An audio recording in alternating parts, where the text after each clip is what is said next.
at Quattro Studio with All My Mind Productions. And today, we got the one and only C1. You know what I'm saying? I'm glad to have you here, C1. Yeah, man, it's a pleasure to be here, man. For real. Yeah.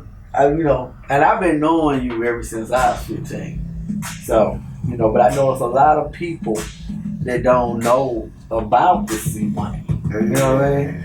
So, what I want to do is introduce you to the world. And when I say that, first of all, I want you to tell the people how C1 got started. Yeah, man, hey, it's funny you mentioned that too, cause, hey, I've been intending to ask you how old you was when we first did that jam in Shower, when I first met you. Right. What it's like. 15. You were 15. Man, that's been some good. Hey, man, you was like a little Snoop Dogg, like. Hey, but you were colder though. But you had what I mean by that. You had like that little style, but you was colder. But you had your own thing. We did that jam. I never forget that. And I was intending to ask you. You was 15, but yeah. Hey world, I'm C Wayne. I go by C Wayne because my name is Cedric Wayne. I'm Country Boy Jacobs. You know what I'm saying? I'm from Louisiana. You know what I'm saying? Where the parishes are. And born and raised in a neighborhood called Allendale Project. And I grew up in the black community. And tell you, hip hop is the love of my life, and later on I'll tell you why. But yeah, man. So, you say hip hop is the love of your life. So, you say it's smaller time Shreveport, which I know a lot of rappers, especially back in the day, you had to Cali, New York, then, Scarface and came in and represented, what I'm saying, H-Town. So, how was it, when you grew up with hip hop from where you was from? And, developing your style and getting recognized. Man, I'll just say it like this. Growing up in the housing projects, which I grew up in a housing project called Canaan Village, right? And I was the youngest of 4 boys.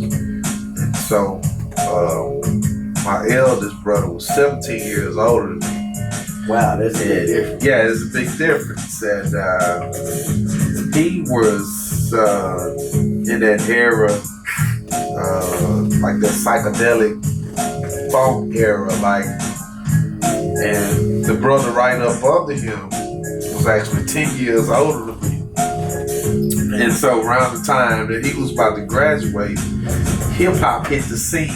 Right. I mean, to whereas what I mean, like it hit the scene.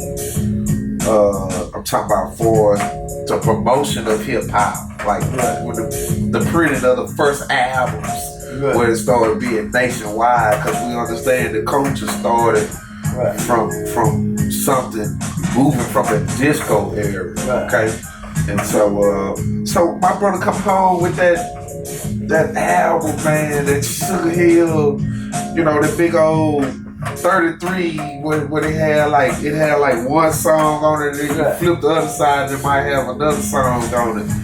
And when I heard that the hip, the hop, the hip into the hip, the hop, Stop. It took off from right there for me, you know what I'm saying? But prior to that, the livest thing that was happening in our world was, and I'm from Shreveport, was a cat called Gay Papa. Yeah. A Gay Papa was like a local celebrity, man. He lived right there in Lakeside. Right. And he was a DJ on a radio station called KOKA. And Well, yeah, that was my first introduction to hip hop, man, and that was the love of my life. So, what I mean by that, when listening to the Sugar Hill Gang, if you ever went over to a friend's house to eat and the food just was no good, and listen to that, and then they come with that flip and hear the boy like Curtis Blow. Yeah. These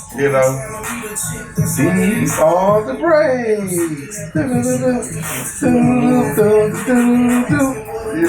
Man, I'm like, what is going on? And so I would sneak and listen to my brother albums while he wasn't at home because, I was younger, so he didn't want me scratching his albums and stuff. And that's what happened with that. So my style was derived. The styles I use today was derived from that focal point of the beginning. And I never varied. You know what I'm saying? It's always been hip hop. It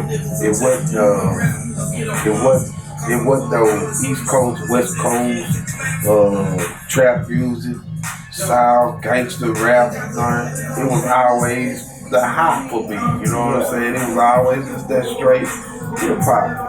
And so when I came into my own, I was introduced to brothers like African Bye-Bye. African Bye-Bye, a brother named Jesse James, man, was sitting speaker outside, and he would play Planet Rock, man, all day long while mothers was at work, playing that Planet Rock, African Bye-Bye, man, and that whole deal, and that type of stuff like that, man, roll with me. But my thing was that a brother named Rakim. Rakim Arabian Rakim. Yeah. Oh yeah, definitely had a type. Rakim was that cat.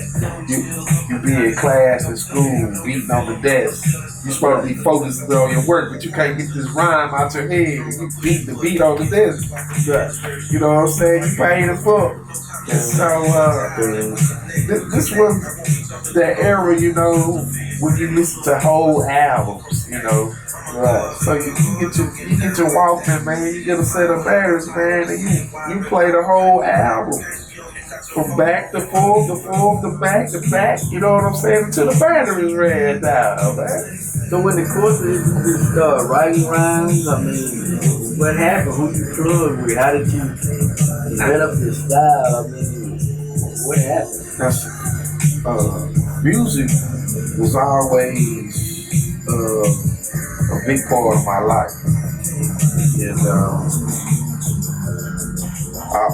my brother played in the band, but my brothers also played sports.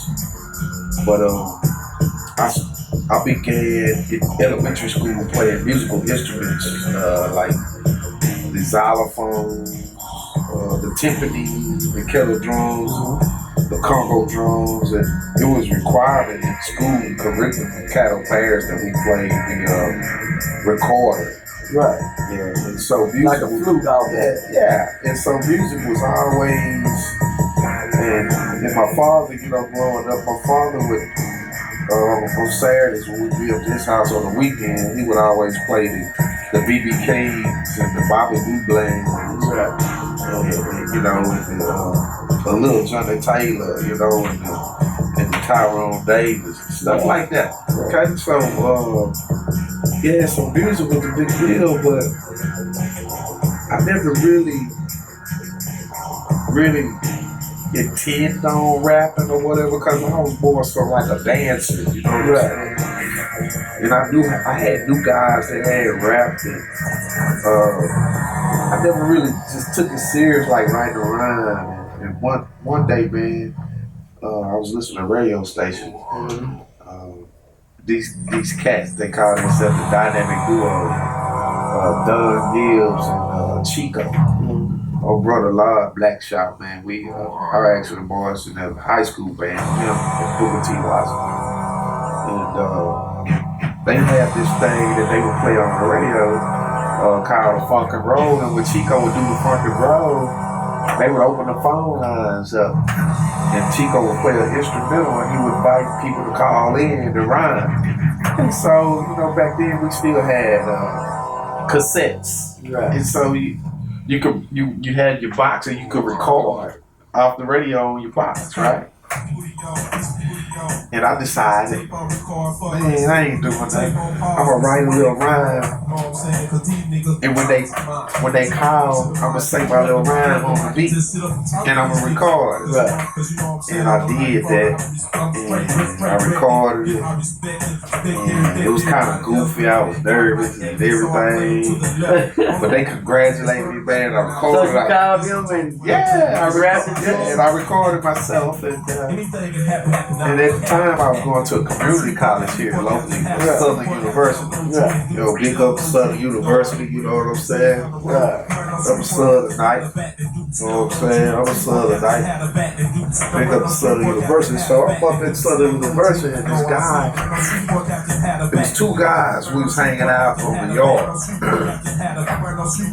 And one of the guys I went to school with, I went to high school with, and the other guy was a church member. I grew up in church with him, and we were sitting on the yard, and all three of us was talking. And the guy that I went to high school with, his name was Eugene Davis, and he had a red sunbird at the time. You know, it was tight. I remember the red sunbird. You remember that? Yeah. It was tight, man. And he had the woofers off of that thing, man. He had the boom off of it. He had the 12s at the time.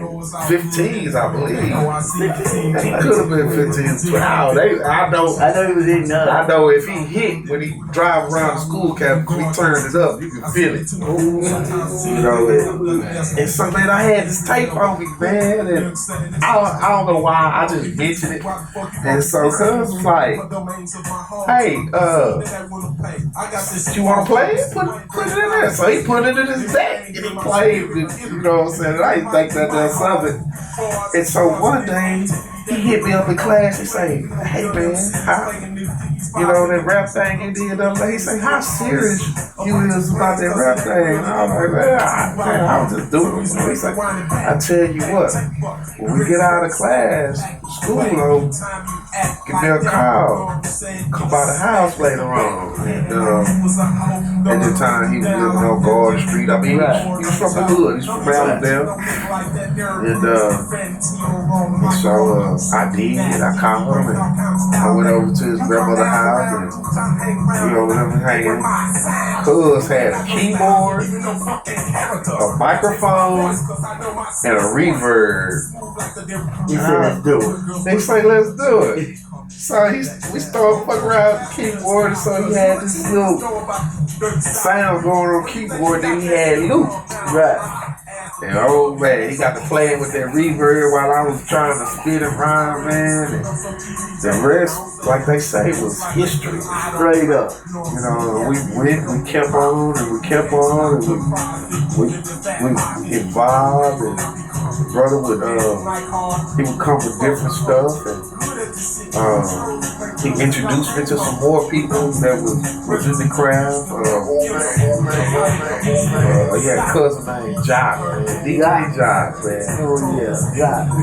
One of the coldest DJs I ever seen in real life in my life was Jock, and a brother go by the name DJ Storm from Detroit. And these brothers hip hop, man. I'm talking about they was real life cold on the turntable, real life shit. So me and Lou would go down to Grambling. She was looking from school, we'd be on the doobie, man, and we'd leave Streetport from Cook Road and go straight to Grambling, man, and be kicking it for real. Yeah, so, yeah, man. And that's how this thing, like, kind of did a little kickstart, bro. So, I seen your video, heard the jam going for man from that. How long did it take y'all to finish that project? Man, believe it or not, that God for a Band project, after we had stopped, I actually stopped doing music in like '97,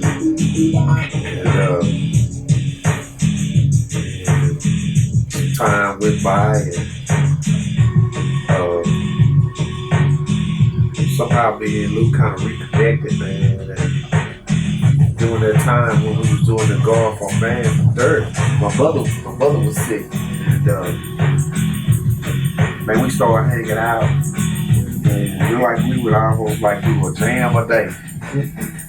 For real, man, we would work. Like I was working 2 jobs, and I know Cuz was probably working 2 jobs and working 2 shifts or something. But every day we'll come, man, we'll get together, man, and go home. And we'll work from 5 or 6 to 10 o'clock, man.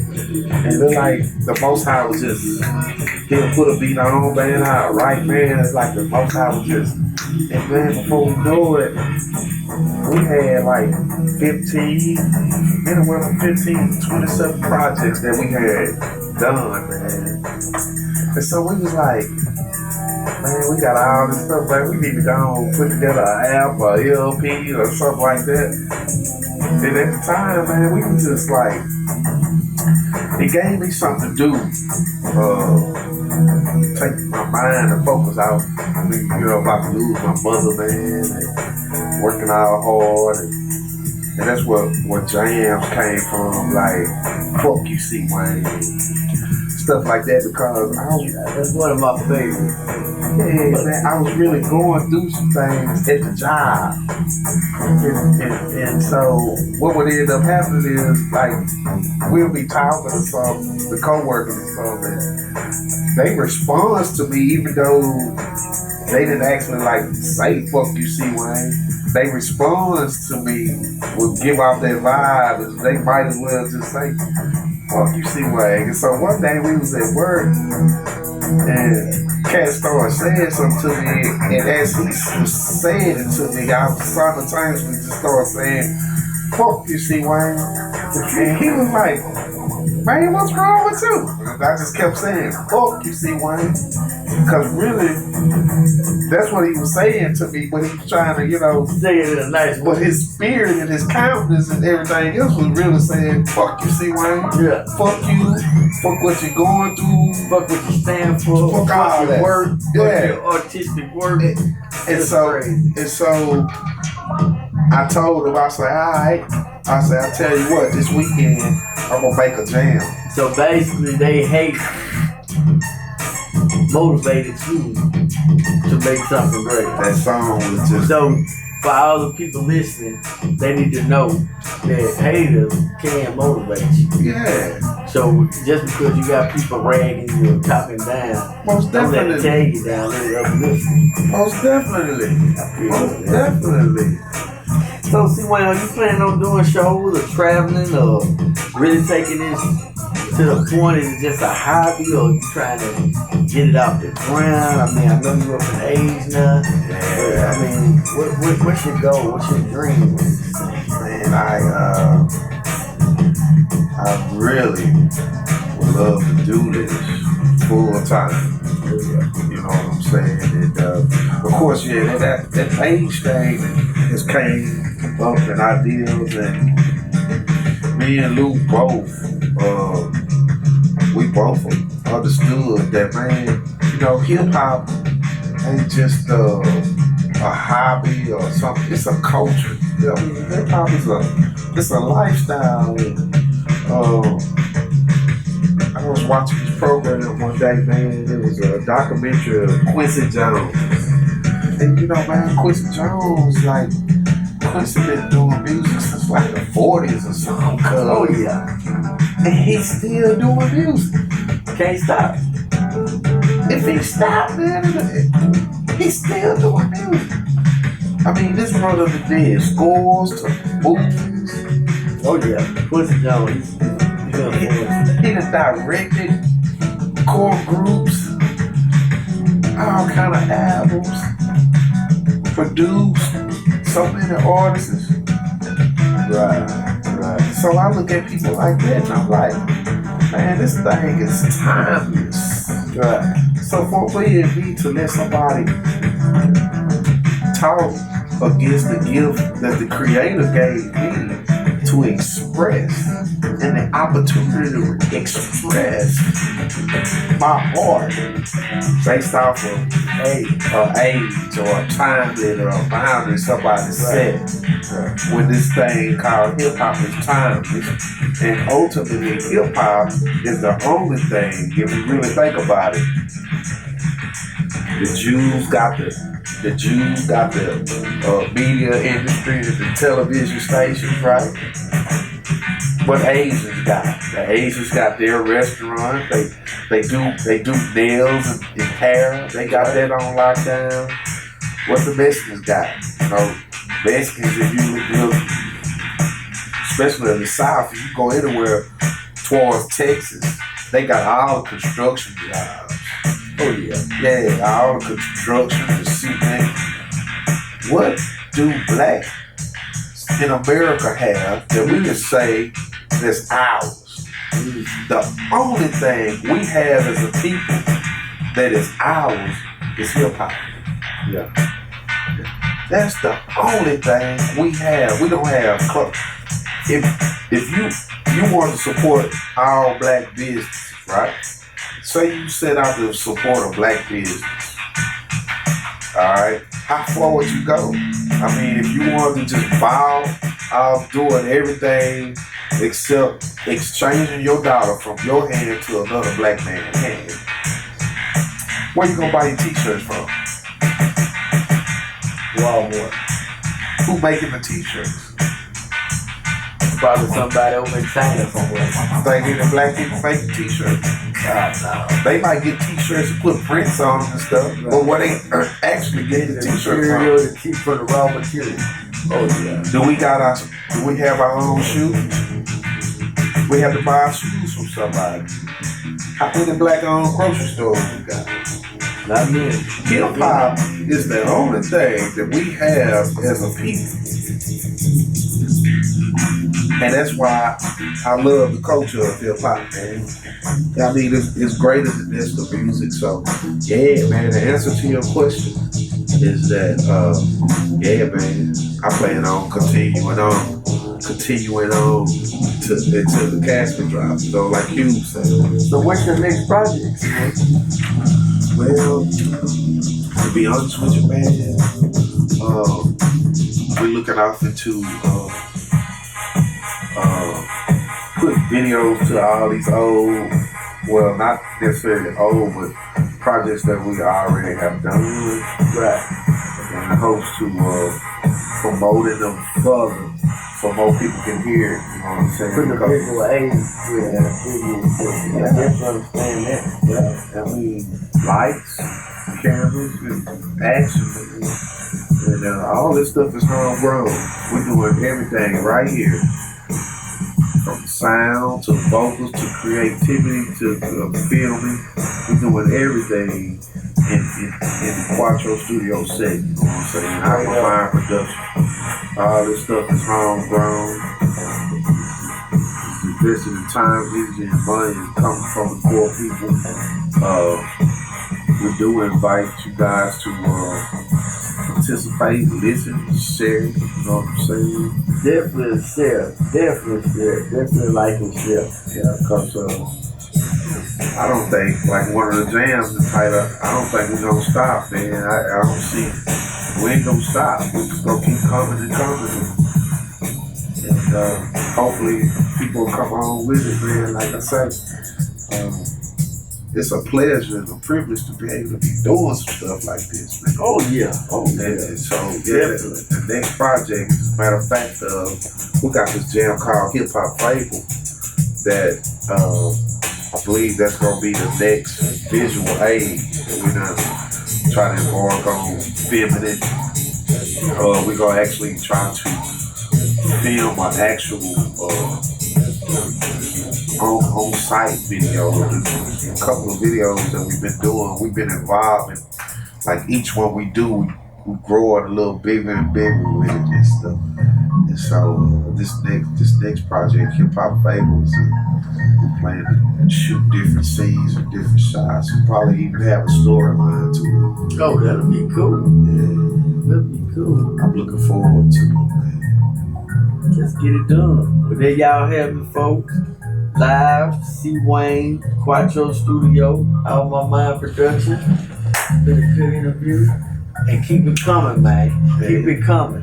Yeah, man. So, well, look, I got a question for you.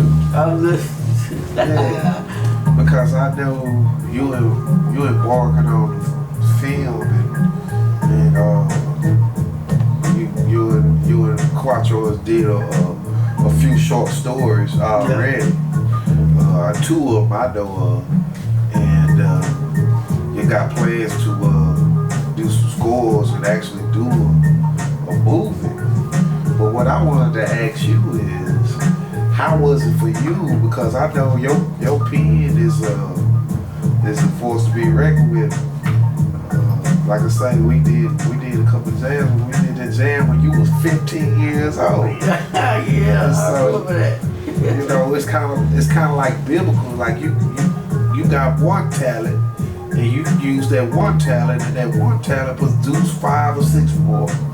And so, but I want to narrow it down and ask you straight up in front of the people, how was it for you when we got together in the studio, made the jam and shot the video, and one day when we did that jam together here with Tan. Oh, that was it.